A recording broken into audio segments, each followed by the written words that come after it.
Welcome to the Braintap Podcast, here to help you relax, reboot, and strengthen your overworked brain. Your host, Dr. Patrick Porter, has been developing cutting-edge brainwave training technology for 3 decades.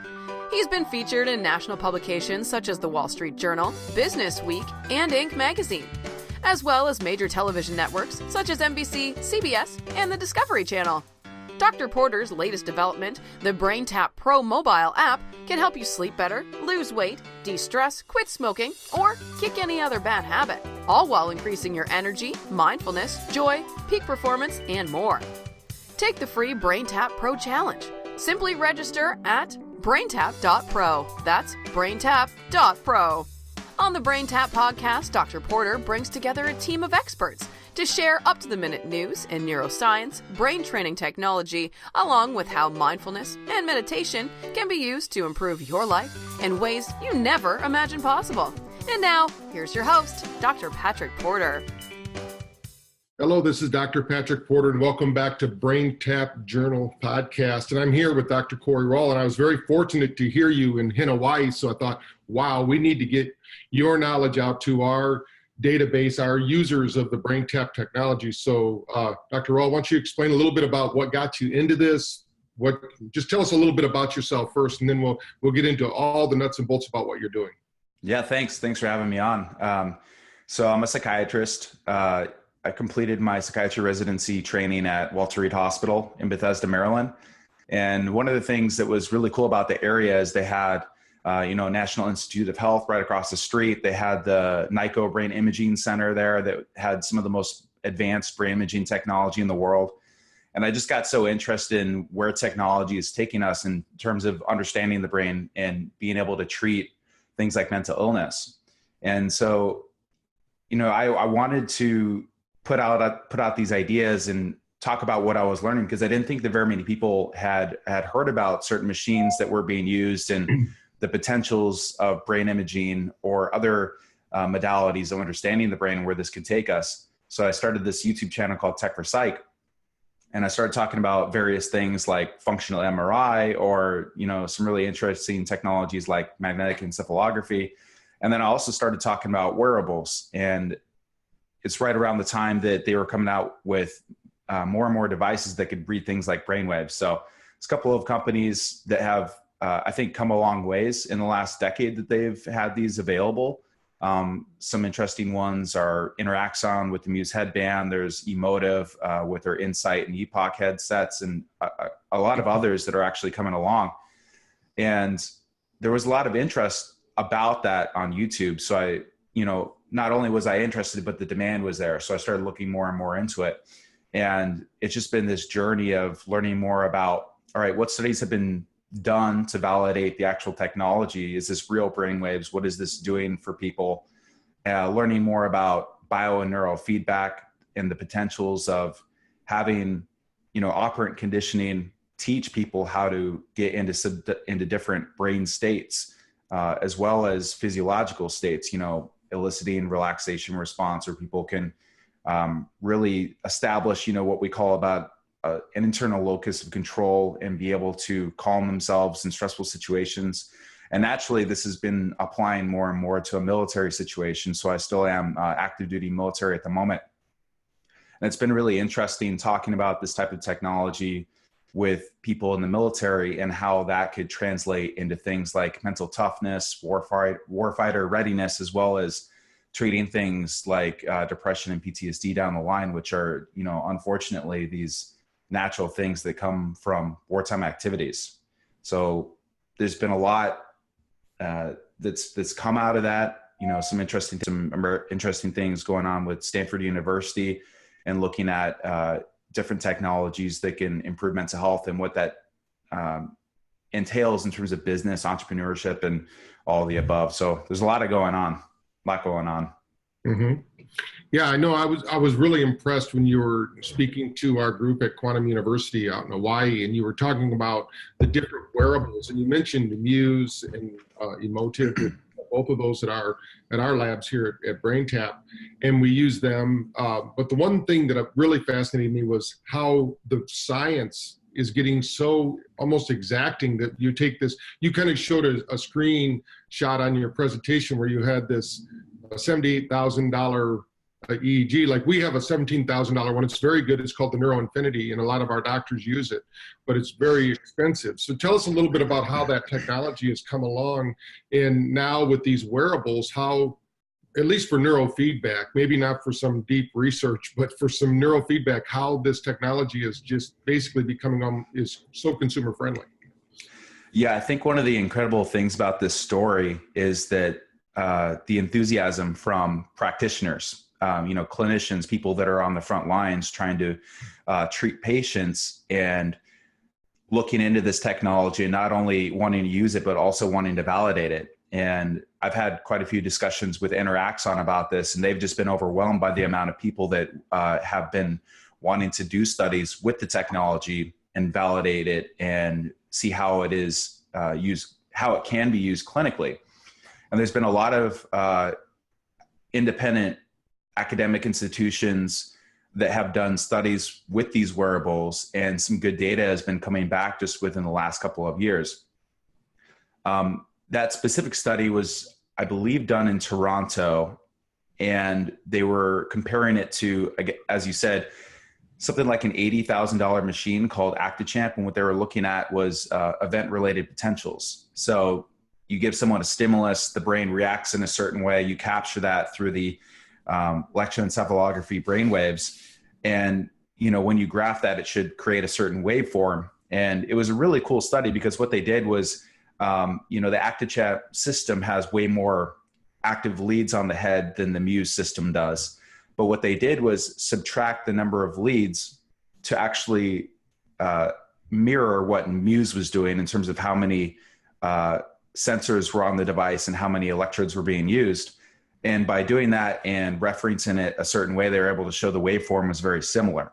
So it was very much validating the electrical signal from Muse in the form of this ERP to show that, hey, we can do this research in terms of validating the actual signal. And a lot goes into that in terms of bioimpedance, how good the sensors are, how good the algorithms in the mobile phone are that are, breaking down mathematically these complex signals and graphing them out. So, what does that translate into? It's the idea that, if the electrical signals are good enough, it's probably good enough for neurofeedback. There's a lot that you can do for EEG. People are getting into quantitative EEG where they're taking very complex snapshots of the brain and, recording minute little processes that require high frequency bands. And that stuff is very experimental and very nuanced, and neurofeedback should be nuanced too, but it comes down to, you don't exactly need the very, very high fidelity to do something good with neurofeedback, as long as you can get general trends. And I think that these companies have passed even that point of just looking at general trends. It can benefit people for getting them into a meditative state and helping them identify what that feels like. I think these devices have the most power in terms of introducing people to the idea of meditation, or even the idea that your brain is actually responding to doing these things. I think that some of us that have been in this field for so long or have been doing this for a while forget that people don't even identify different states that their brain are in. So this idea that your brain is actually doing real things and that the computer is reading that and giving you the audio feedback almost is even a step forward there, to where it gets people more interested in meditation. Then the other step is that it establishes this regular routine of meditation, which is key. And that's something that my colleagues and I at the Navy institution that I'm at right now are trying to put forward. Is our argument for using this technology with the military is that, they're trying to develop a lot of these mental toughness protocols, and mindfulness is a big component in that. But what is the compliance? How often are people, continuing with the meditative practice? And I think that's where a lot of the benefit from these devices come is, it gamifies it. People feel like they're getting some guidance in doing it. They learn about meditation. They identify that the brain actually is having a big effect on their life. And, hopefully what we hope to show in the next couple of years is that it does have a big impact on compliance. And there's a lot of anecdotal evidence that it is having a big effect on compliance, people that have been using it clinically. But in terms of, big studies being done that will track how often people were using it, and how well they followed up, that work still needs to be done. But it's a very exciting time for the technology for sure. Yeah, the big thing too that I found was that on your website, on the podcast site, the YouTube channel, Tech for Psych, where I go and I follow you, and you post quite often on there different technologies and different ways of doing things, different podcasts you're on actually too. One of the things that fascinated me was where it takes a really sophisticated EEG device or neurofeedback device to get a whole brain snapshot. You were able to share on one of your videos that they can go there and check out on your YouTube channel, that you could actually create a whole brain picture. Like, these people are spending all this money to get these brain snapshots to see if somebody's right-brained or left-brained, and now we have this technology that can do it. It takes a little bit. You were kind of jumping through some hurdles there, but it's pretty fascinating. I think that just goes one more step further, like how people are using both hemispheres and in their frontal lobe, and all of these different things that you're finding out in different activities is kind of fascinating. Yeah, I would call my foray into that brain imaging pretty rudimentary, but it was fun. And what it shows is that this stuff is coming along, and it really empowers the individual user, the individual clinician, or the individual person that wants to be a researcher and just educate themselves on the subject. So it actually is becoming increasingly easier to record brainwave data yourself and put it into a mathematical analysis program like MATLAB, and use open source software like UCSD put out, which is EEG Lab, and use the data to map it onto 3D models of the head. Now, I didn't know exactly what it was showing. I don't have a PhD in neuroscience or brain mapping, but I know that it was brainwave data that I took of myself and mapped it out.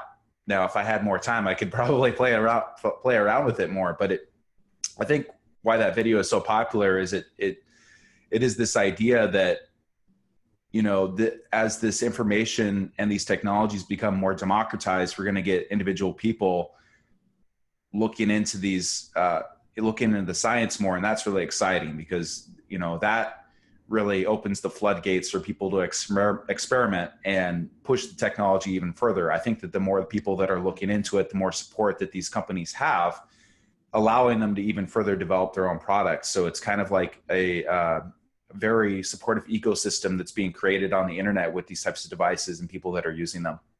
That's great. Well, I know back in the 80s when we first started using the Mind Mirror, which was a very rudimentary LED format where you mostly use galvanic skin response and see which side of the brain was being active. It wasn't very accurate, but it did give people a good look at it. Now, so people might think you're a mad scientist out there somewhere doing all these tests and that, but you were telling me that you're doing a lot with universities like Stanford. So tell us a little bit about what's going on at Stanford. Yeah, so the Stanford entrepreneurial, it's called Stanford Brainstorm, and we have 8 different psychiatrists that are relatively young, kind of just getting out of residency, that are really interested in entrepreneurship. And, we've been interfacing with a lot of really interesting people. Now, I won't say that the actual EEG device stuff we've focused on very much so far. We're doing a lot of things. We had our launch event, which had a lot of virtual reality companies come and show us their technologies. And that was in Stanford. That was really fun. So just getting more acquainted with virtual reality technology and augmented reality technology, that's coming a long ways too for mental health treatment. And, we're interfacing with a lot of interesting groups, but, that's just another thing that's been so great about this whole experience is they've really like what I'm doing. And, I'm a part of the board, so it isn't exactly just Tech for Psych interfacing with Stanford. I'm actually on the board of the Stanford Brainstorm as well. And I document a lot of their events because, I think that what I have to bring to the table, not only with this EEG technology is I'm a pretty good videographer too. So I've been able to capture some of the events and sort of promote this idea that a lot of entrepreneurial activities are happening in mental health. And, we're definitely interfacing with some of these technology companies that are coming along, things like Interaxon and Emotive. So the idea is to, bring some of these companies that really have been scientifically validated into the fold of the academic arena and, grow together. So I think that has been a very positive and healthy experience. And we really just founded the group this past summer. So it's only been 6 months, and we've done, I feel like, a lot since then. But again, there's a lot more to be had. We're really, kind of still accumulating board members and figuring out who we want to work with in terms of the business and academic world. But it's been a great experience. And I am on the board for something called the Scotch Innovation Lab, which is an official event of the American Psychiatric Association, where we have people come pitch ideas in entrepreneurship for mental health. And we've been able to raise money and award prizes for people that have the best ideas, so that they can use that prize money to further their own entrepreneurial ideas as well. So lots going on. It's been a great ride so far, for sure. Well, I know that our Braintap doctors and users out there are probably wondering, gosh, what does this have to do with Braintap? So I'm just going to kind of key them in. When we were in Hawaii, we put the Muse on the head of somebody using the Braintap, and we got to see it in real time, what was happening with that. And that amazed people. Now, unfortunately, Muse changed their software. So now for whatever reason, it thinks theta is asleep. And our technology teaches people to go to theta most of the time. So we had to use a third-party app with the Muse device, which is very nice, because Muse actually opened up their APK, is that what they call it, or whatever? SDK, the software development kit. Yes. Right. So they opened that up. And I think one of the things we're looking at now, and I think that this is something maybe you can tell us where you think the technology is going, is we want to really create an interactive Braintap, where it can read the brain waves, feed it back into the system, and actually do some training. Now, we've done this before, but it was way too expensive. Now with dry sensor technology, tell me how that technology has kind of revolutionized this whole field, because we couldn't do it before. If you had to use the goo and put the probes on, it just would take too long to do a session. Yeah, so there's been a lot of material science advances within the last decade. I had a good conversation with Graham Moffat, who's the VP of Scientific Regulatory Affairs at Interaxon. Basically, you can call him the head of research. And one of the things that he was talking about is these new materials that have come along that allow for good bioimpedance. So what happens when you put a sensor on someone's scalp is it needs to conduct the actual voltage changes that the brain is creating. When the brain fires, it creates a voltage change in that local area called a local field potential. And the sensor needs to actually detect that. In the past, what was required is that you would have a sensor and you would have electrode paste that would, further the conduction between the actual scalp and the sensor. But now with these new materials, we're able to get a adequate level of bioimpedance so that you don't have to have the goo. You don't have to, put it down into people's hair and, get it out afterwards. That was actually one of the interesting things, not to take too much of a side tangent, but that study that we were talking about before, where they compared the ERP signal to the ActiChamp. One of the interesting points that they brought up is that the setup time for the Muse was 10 to 15 minutes, whereas the setup time to get the ERPs for the ActiChamp was almost an hour. Not only that, but you had to have technicians putting on the actual leads with the goo paste to get the signal right. So basically what's happening is with these sensors, it really reduces time that it takes to get these signals, as well as overhead costs, because you would need like a technician to put it on rather than the person just being able to slip it on themselves. So where that oh, sorry, go ahead. No, go ahead, keep going. So, where that comes into actually getting brainwaves for our own individual purposes, it becomes really interesting, because you can do things like put it on and, have your Braintap going at the same time and see what EEG signals come out of that. And some really interesting developments have been being made with other companies. I know that they're incorporating EEG signal into virtual reality goggles now. So that's coming along, where you're actually going to have brainwave signals sensed, and the virtual reality scene is going to be changed depending on your brainwaves. And it's absolutely something that you could do with Braintap as well. And then you brought up another point of, well, what happens when these companies change their algorithms? So that's one of the challenging things about where the space is right now, because they really keep their analysis algorithms very close to their heart, because this is proprietary information. They worked very hard to collect the data. I know Interaxon used a good deal of Buddhist monks to track their brainwave data and use that for the actual algorithms that determine whether you're in a meditative state or not.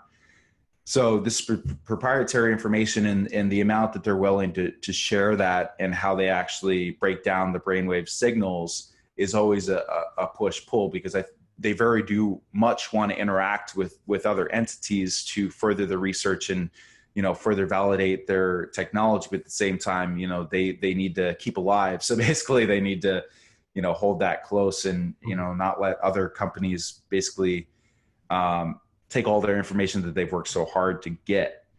And as this gets further along, it gets more and more complicated, because they're not using just individual frequency bands anymore. They used to take the complex EEG signal and break it down into individual frequency waves, and then the ratios of those waves would correspond to actual meditative states. I'm told now that they're actually using artificial intelligence and machine learning algorithms to pick out different nuances of the EEG signal and use that to determine classifiers on the data, where you would have a Buddhist monk and it would analyze that signal and then apply what it had learned to these new data sets that are coming in, higher to higher levels of mathematical complexity that our brains are currently unable to comprehend. So it's starting to get more and more interesting. Yeah, I thought it was fascinating. I was just at the CES show, the Consumer Electronics Show. We were featured in a group called Showstoppers, but then I got to walk the floor, and there's a whole digital health floor. I mean, that was never there before, and I haven't been there in a few years, so it was kind of fascinating. I saw there were like 6 different groups doing things with EEG technology, dry sensor technology, and most of it was really coming down in price. I mean, we're talking about retail prices around $200, $250. I mean, the Muse is there right now, but I mean, it seems like this is something that's going mainstream. Where do you see the technology going for the general population?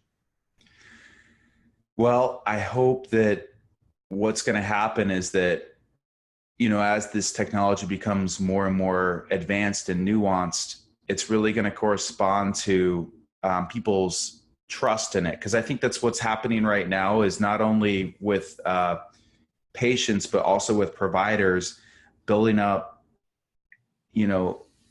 this idea that the technology really is tracking brainwaves and that it can help people. And there's so many factors that are going into it right now. I think the FDA is just playing catch up right now. I know they've created a task force to try to figure out how they can take a look at these technologies that are coming along. Hopefully what's going to happen is that, they're going to be able to streamline the process of validating the technology so that these companies can legally start using it and claiming that it treats specific disorders, because a lot of this technology is sort of stuck in a lifestyle wellness area currently. But as the FDA, improves that process and can validate the technology, I think more and more providers are going to be comfortable using it in their everyday practice. Some of the talks that I've done in the last year or two, I've had hands go up from clinicians asking if it's, FDA approved. And it's a legitimate question. It's kind of a funny question, but it's a legitimate question at the same time, because, in my mind, I'm like, all right, it's meditation and neurofeedback. I don't really see terrible risks with that. I feel like it can really benefit people. But at the same time, clinicians are worried about, a lot of people are worried about going outside of the lines sometimes. So getting that, stamp of approval on it, I think will be important going forward. So I think that's the 5-year frame there, where more and more studies are done in terms of validating the actual technology that it works, and then clinical studies, clinical trials starting up. And I know that there's a couple underway that are showing that, improving someone's ability to recognize their own internal state leads to improved mental health. So that's the 5-year frame. I think further out, I could make all sorts of predictions that I don't know if they would pan out or not. But I think what's happening is it's this general trend of technology becoming more powerful and cheaper at the same time. If we look at the mobile phones, just within the last 10 years, the processing power of those have gone up 100-fold in terms of like the first iPhone compared to the latest one. And what does that mean? That means more data processing. So as we get more and more data processing getting cheaper and cheaper, that allows the devices to be more and more powerful, tracking the brainwaves that much more closely, validating the technology even more. I think that one of the things that hopefully what we'll see, and I know there's a couple of different institutions working on these things, but things like magnetic resonance imaging is going to get smaller. So the high-end actual imaging of the brain is going to become more portable. And there's a lot of mathematical algorithms and ways of actually improving what you see in the signal without making the magnets bigger, because we have these giant machines that are taking up half of a room. And so how do you really apply that to the average consumer? So the idea is taking these technologies and scaling them down so that it's applicable to everyday use. And someone that I think is pretty interesting that I'm waiting to hear back from what she's been up to lately, but someone like Mary Lou Jepson that's taking a look at near infrared spectroscopy. I think that's a really interesting example where she wants to take what's done with magnetic resonance imaging and use near infrared spectroscopy to create an actual wearable. And for anybody that's not aware of what that technology does, it sends this infrared signal to within an inch deep of the cortex. That light gets diffracted and is analyzed and put back together to create an actual image of the brain in a device that could be worn in a ski cap. So things like that, I think, are the long-term potential of where this technology is going. And EEG, I think, will be a part of that. But I think that we're going to be seeing more and more powerful, more nuanced brain imaging technologies that allow us to see our own brain, which further not only diagnostic capabilities, but also the ability to treat with things like neurofeedback. So that's where I see it going. I hope that answered your question. Yeah, well, that's great. No, so tell us a little bit. I know we've got a lot to share, and we're almost winding down this actual podcast today. But tell our listeners a little bit about how they can follow you, because you're kind of, you hang out in that space. You kind of give us. When I want to know what's going on new, I go to your YouTube channel, Tech for Psych. But is there any other resources you would recommend for people and how they would do that? Yeah. So my website's www.techforpsych.com. You can go there and check out what materials I put out so far. Pretty easily found on YouTube. You can just type Cody Rall MD into the search bar or Tech for Psych, and the channel will come right up. So that's what's going on there. I'm also on Facebook. You can follow me on Facebook, Tech for Psych. And if you want to check out Stanford Brainstorm, you can search for that on Google as well, and that should come up right quick. And Scotch Innovation Lab will be up too. Yeah, I'm just double checking. So the Stanford website is www.stanfordbrainstorm.com.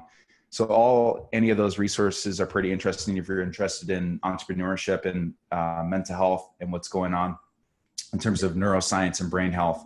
That's pretty much it. Okay. Well, we'll be posting those links to, if you're listening and you're not there, just go to our website for the Braintap Journal, and we'll have those listed there so people can. And also, if you download it from iTunes, it'll be in the description portion of that, so they can go there. So with all the questions and all the information you shared with us today, what question did I forget to ask you that you think our audience needs to know about what you're doing, or brainwaves, or just in general your area of expertise?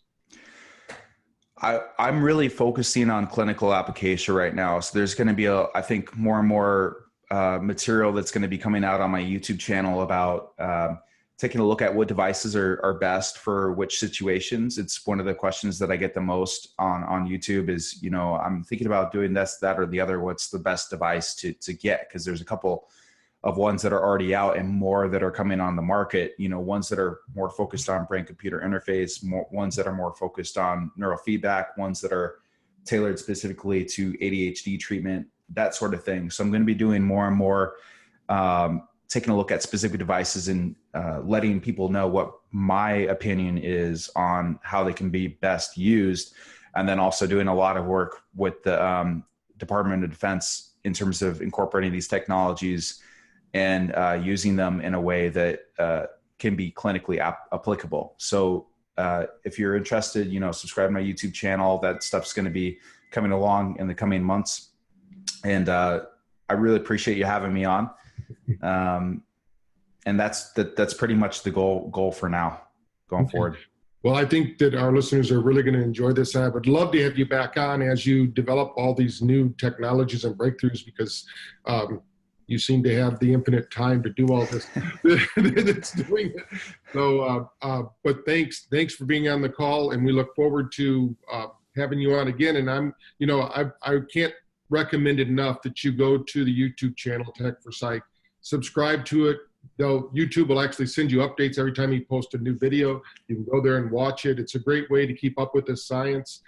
There's so much out there to sift through, and it's great to have somebody with your knowledge base to be able to sift through that for us so that we can just get kind of the cream. I know there's a lot more out there. You can go to the internet and get inundated with information, but I love to have someone who's an expert that I can just go to and go to that channel. So thank you very much for being on the call, and look forward to future developments from you. Yeah, and let me just say, I've been trying the Braintap, and you have been taking me into some interesting places in my mind, sir. That's been a lot of fun. So I'm going to have a video coming up on that pretty soon. I've really enjoyed the Braintap as well. But yeah, thanks for having me on, and talk to you later. All right, thank you. Okay. Bye. This show has been produced by Market Domination, LLC. To discover how you can have your own show completely done for you and turn it into a real published book and become the authority in your marketplace, go to www.marketdominationllc.com/podcast offer.